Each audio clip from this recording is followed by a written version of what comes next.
देखिए, शास्त्र कह रहे हैं कि आपका संपूर्ण जीवन कितना अच्छा गया, बात ये बड़ी नहीं है। आपका अंतिम समय कितना अच्छा गया, बात ये बड़ी है। लोग धर्मात्मा कब कहलाते हैं?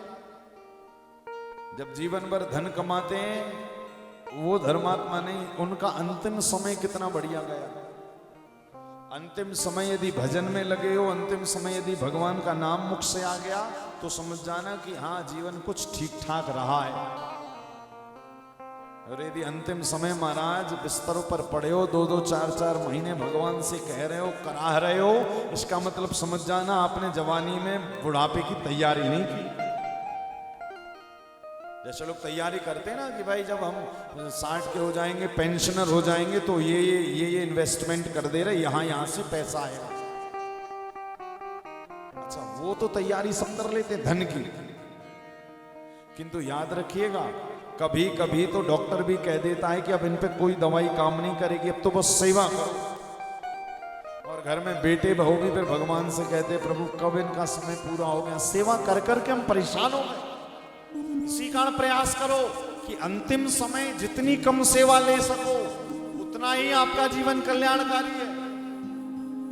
जीवन की तैयारी तो सब करिए, किंतु महाराज उसकी भी तैयारी करिए, क्योंकि वो समय सबका आना है। जो अभी जवान हैं वो कभी ना कभी तो बूढ़े होंगे, क्योंकि जो बूढ़े हो गए हैं वो भी कहते हैं भैया पहले हम भी तुम्हारे जैसे थे। अब बोले अब भले बिस्तर पर पड़े हुए तो क्या हो। तो ये तैयारी जरूरी है कि नहीं?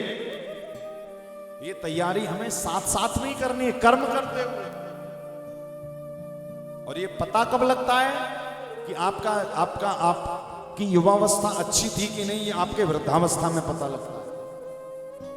आपकी यदि युवावस्था बढ़िया थी तो समझ जाइएगा वृद्धावस्था में आपके मुख से हाय हाय नहीं निकलेगा, मकान और दुकान के प्रति प्रेम नहीं होगा। बुढ़ापे में तो आपका पक्की बात है भगवान की कथा से प्रेम होगा। और यदि महाराज 60 के बाद भी बेटे की दुकान में बैठने लगे, बेटे का काम देखने लगे, तो समझ जाना फिर खतरा है। होता है ना, एक बेटे ने किराने की दुकान खोली, 4 बेटे थे, पिताजी रिटायर हुए तो बेटों की दुकान में बैठने लगे। अब पिताजी को 60 की उम्र में दुकान का ऐसा चस्का चढ़ा कि बस रात में सोते भी हैं तो सपने में वो तराजू दिखाई देता है जिससे वो शक्कर इत्यादि तोलते हैं। अब इतने आसक्त हो गए कि पिताजी हो गए 80 के और अब मृत्यु होने वाली है, किंतु पिताजी से दुकान का चस्का नहीं छूटा। अब जब रस नहीं छूटा तो अब पिताजी जाने वाले, तो चारों बेटे सामने आ गए कि अब पिताजी जा ही रहे, बस तो जमीन पर लिटा दिया। अच्छा देखो, अंतिम समय जब आता है तो शास्त्र कहते हैं ना, बात पित्त कफ कंठ को अवरुद्ध कर देता, मुख से कुछ निकलता नहीं। अब पिताजी इशारा कर रहे हैं गुस्से में।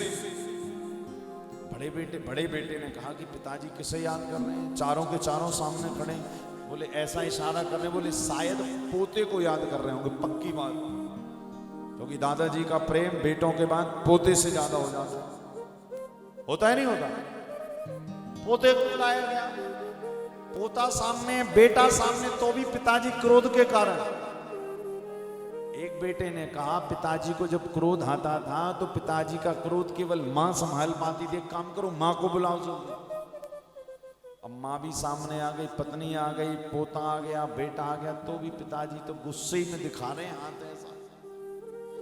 अब क्या किया? बोले एक बहू ने कहा, 4 में से एक बहू खड़ी थी, बोले देखो सुबह सुबह इनको चाय पीना होती थी, हाँ, और हम लोग उठते थे 9 बजे, तो हमारे यहाँ तो चाय ने मिलती नहीं थी, हाँ, तो ये चाय पीते थे पड़ोसी क्या? बोले हाँ, शायद पड़ोसी को याद कर रहे हैं, एक काम करो पड़ोसी को बुलाओ।